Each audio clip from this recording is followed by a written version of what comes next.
Hello everyone, welcome to Durrett's Take. Let's get started, a lot to go over. So let's start off with the NBA files from last night. So the question that people have, and they'll be asking themselves today, is this series already over? My answer is, well, it depends. Is Goran Dragic out for the whole series or multiple games? What about Bam? Is it the same situation with him? And how's Jimmy Butler and his ankle? If the answer to these questions is yes, then the series is definitely over. So while the Heat have depth, obviously, you need to be able to have full capacity at a full function. You know why? Because when it comes to LeBron and AD, if you're missing one good role player or even two good role players, or nevertheless one all-star, then you're screwed. You're not going to win. So that's why I said if you say no to those previous questions, then I would technically say the series is not over until the Fat Lady sings. Right now, her vocals are warmed up and she's ready to let her rip. So things are not looking good for Miami. But as I predicted earlier, let's say these injuries weren't happening. As I predicted earlier, Bam and the Heat have no size for AD, and that was going to be an issue, I thought. And sure enough, I was right. Also, while LeBron struggled in the first quarter, when he turned it on, he got hot, and everything else went from there. Especially the core players did their part and did awesome. But after seeing last night, I mean, AD and LeBron are enough to win. So my prediction of Lakers 5 is looking real good right now. So now I want to go over my top college football games, for top 5 college football games for this weekend. I feel like I did pretty good last week, but we'll see how this week goes.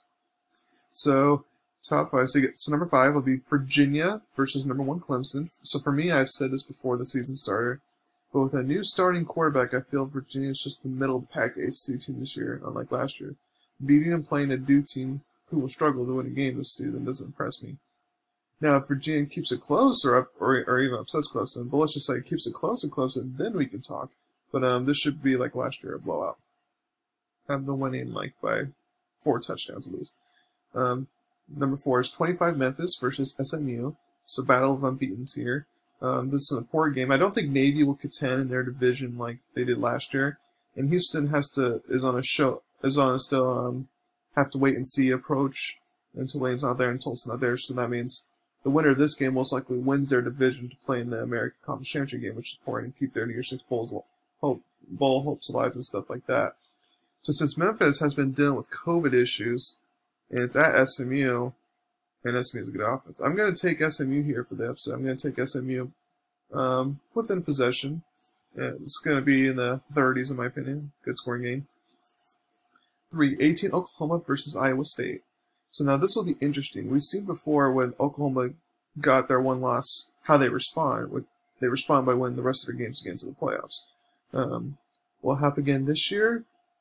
I'm not sold on that because I need to see more from their new quarterback, Spencer Rattler. Now, he was good for the most part until that fourth quarter. He just mellowed down, but I mean, he has talent. Now, the Oklahoma defense is something to be concerned about because they're still not better. In fact, it looks like they may have gotten worse. So, and Iowa State can throw the ball around, which is not going to be good for Oklahoma's defense. So I feel like it's going to come down right to the wire, but somehow, some way, Oklahoma will survive another day for a potential playoff discussion. And it's going to be a high scoring in the high 40s, in my opinion. Oklahoma by field goal.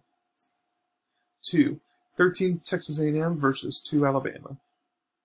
Well, Alabama is not going to put up 50 every game, but they're going to be dominant like usual. I feel like this is I feel like in the first game, A&M didn't play well against one of the worst teams in the SEC, Vanderbilt, which concerns me. So I feel like Alabama should win this one easily. I feel like it'll be close in the first half, and Alabama pulls away in the second half. They win by a couple of possessions. And then the big game, obviously, is 7 Auburn versus 4 Georgia. So despite that nice second half performance for Georgia, I still don't like what I saw, obviously, on the offensive side. Auburn's defense is better than Arkansas.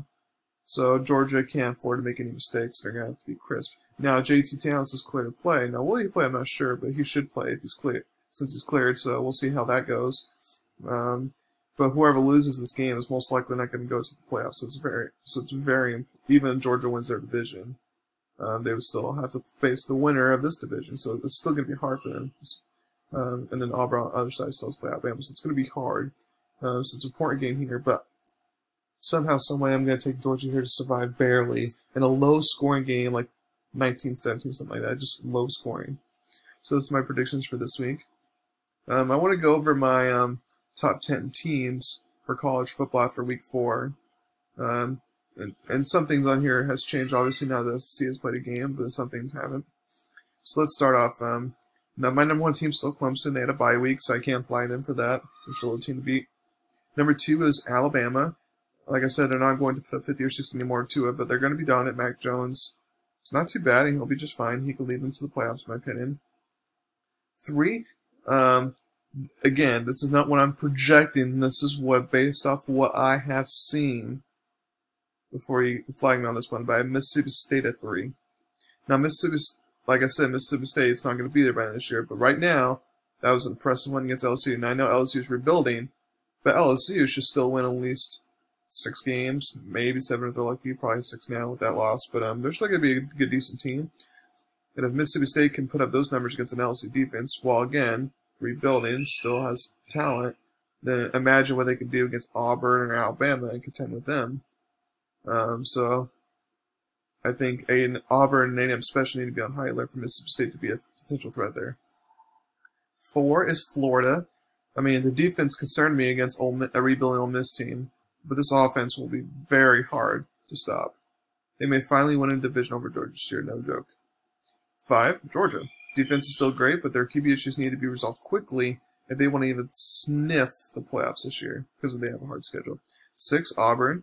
It was a slow start, as one could expect, but again, they showed their dominance in the second half, and I think the team that may stand Alabama's way within their own division this year will be Auburn, so that's why I'm looking forward to this Auburn-Georgia matchup that I described earlier. 7, I have Notre Dame. They had a bye week as well due to their COVID issues. I like what I've seen for them. Let's see how. I can't wait to see how, like, when they finally play Clemson, see how close they are to their level. 8, I'm going to go with another ACC team, surprisingly, Miami. I mean, the competition has been great.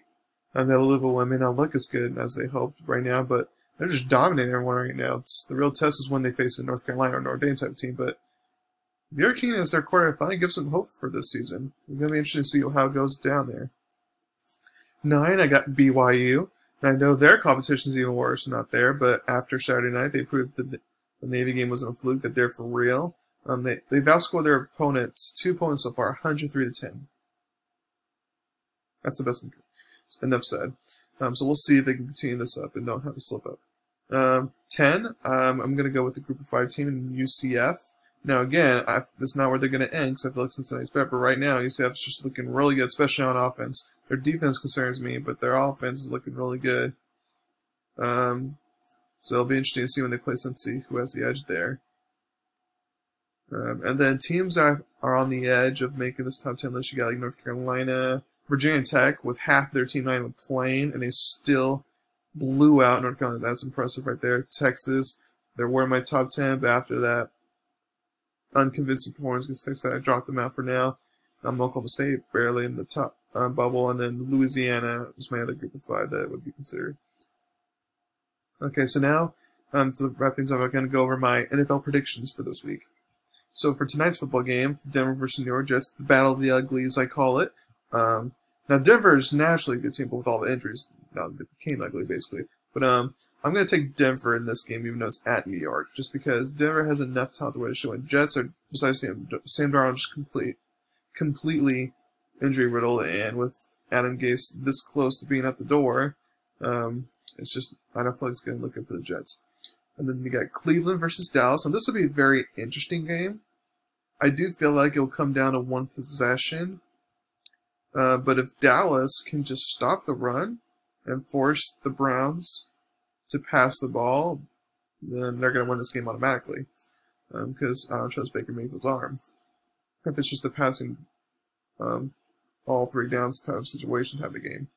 And then the Cleveland defense, I'm not sold on. I mean, they gave a bunch of points to Joe Burrow, so they gave up a bunch of points to Cincinnati's offense, which looks like it's decent, but like, then Dallas should be able to score on offense just fine and at home. So I'm going to take Dallas there. New Orleans versus Detroit. Now, Michael Thomas is still questionable to play, so I'm not sure what's going to happen there. But I'm going to take New Orleans just because if they lose to a bad team like Detroit and fall down 1-3, it's not going to go well. So I expect New Orleans to step up there and get a win. Indianapolis versus Chicago. So now this is one of the few. There's not a lot of good interesting games this week. That was Cleveland's one. But this is one. There's only 4 I counted. That's pretty interesting. But like Indianapolis, Chicago, that'll be interesting because Indianapolis, they lose to a bad team, a bad Jacksonville squad, and then they take care of business against Minnesota and Jets. Jets obviously bad. Minnesota looks like it will be a very bad team this year. So again, so Chicago. Well, I don't think they're on Grievous level. Chicago will be actual competition for them, especially in Chicago. So I'm going to kind of wait to see how that goes there, especially since Phillip Rivers, if he doesn't take care of the ball, Chicago's defense is pretty good at creating turnovers. So I'm going to have Chicago here barely, especially since now Nick Foles is starting. We'll see if he started too early or not. Jacksonville versus Cincinnati. This one will be very entertaining. I feel like this will be very high scoring. But I'm going to take Cincinnati to finally get their first win of the season here. I mean, at home against a bad Jacksonville defense, this is the time for Cincinnati to win this game. So I'm going to take them here. Pittsburgh, Tennessee, as we know, is going to be postponed to later on this season. I'm not alarmed, per se. Like, this isn't cause for alarm, because, again, I feel like they can make it up at some point. But then also, it's just like, it's hard to go through a perfect season with COVID, and you're not in a bubble type of form like the NBA. So I wasn't expecting a perfect season, but the fact that we had to wait till this point in time to finally have a game postponed is actually pretty good in my opinion. But just hopefully it doesn't happen with more teams though. Next is Seattle versus Miami. I'm gonna take Seattle this one very easily, even though it's at Miami. Chargers versus Tampa Bay. I'm gonna take Tampa Bay here easily. While Chargers defense might contain Tom Brady offense somewhat, the Chargers don't have an offense for the Tampa Bay defense. So Tampa Bay, I'm going to take Baltimore versus Washington. Baltimore easily. If you think Dwayne Haskins had a bad game against the Browns, he's going to be in for a rude awakening against Baltimore. Arizona versus Carolina. This is a game Arizona should win. Carolina has a bad defense. Arizona will be able to score, so it's just a matter of can they contain Carolina's offense, which Carolina's offense is good to some degree, attack Carolina, which would be tough. But again, I feel like this is a game Arizona should win with their talent. Minnesota versus Houston, the battle of the desperates here, if you will. I just feel like Houston, especially with Deshaun Watson in the court, I just feel like they're the better team, especially how I feel like they should win this game to give them at least a glimmer of hope for the season. Giants versus Rams, Rams easily. That's out of all the teams I'm confident, that's the most confident pick of the week. Rams should win big. Patriots versus Chiefs. I'm going to take Chiefs here. It'll be within one possession. It won't be a blow. It'll be within one possession. I feel like Bill Belichick could give him run for his money, but Chiefs are just too talented here. Buffalo versus Vegas. Now, this is my kind of like upset pick of the week. Like, not a lot of teams will pick this one, but I'm going to take Vegas at home. And that's because I feel like Buffalo's luck will run out eventually, and Las Vegas has the capability of putting up points. So if Buffalo, again, gets in the shootout like they did last week, the Rams, I don't feel like they're going to win every shootout, so it's going to come back to haunt them. But eventually, I feel like this is the case where it could do that. Philly versus San Francisco, Sunday Night Football. I'm going to take San Francisco here easily. If Wentz is struggling against Cincinnati's defense, imagine what the 49ers defense, even with some injuries there, can do against Philly. So it's just going to be San Francisco should win by a couple of possessions here. And then the last but not least, Monday Night Football, Atlanta versus Green Bay. I feel like this could be another game where Atlanta has the lead and they blow it, but I'm going to say Green Bay wins comfortably here, and it'll get, hopefully, the Atlanta coach fired. We'll see about that. So those are my predictions for this weekend, and that's my podcast for today. Thank you for listening. Please subscribe to my channel, tell everyone about me. Leave comments away, let me talk about the future. Thank you very much. You all have a wonderful weekend.